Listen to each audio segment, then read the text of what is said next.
কি হলো এটা ফাইট টু কিল ভাইয়ের সাথে? চলেন দেখে আসি কি হলো ফাইট টু কিল ভাইয়ের সাথে। ওয়ান ট্যাপ মারা কোনো ব্যাপারই না। আমার এই খেলা নেই, ঘরের ভিতরে বসে থাকলে হবে না তো, একটু কাস্টম খেলতে হবে। এই মুনি, এদিকে আয়, এদিকে আয়, এদিকে আয়, এদিকে আয়।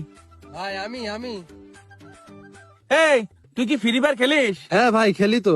আয় আমরা কাস্টম খেলি। ভাই আমি তো খেলতে পারি না, আমি তো নুব। তুই এক কাজ কর, 16 ভার্সেস 2 খেলি। তুই আরেকটা প্লেয়ার ডাকি নে, আমি একা হচ্ছি, তোরা দুজন হ। তাহলে আপনি দাঁড়ান, আমি আরেক মিনিট ডেকে নিয়ে আসি। তো ভাই কি 2 বাজে 16 কাস্টম খেলবেন নাকি? বানান বানান, তাড়াতাড়ি বানান, তাড়াতাড়ি বানান।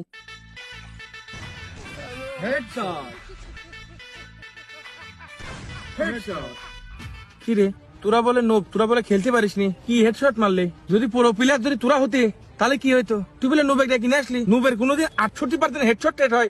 আর ভাই আমরা এরকম নো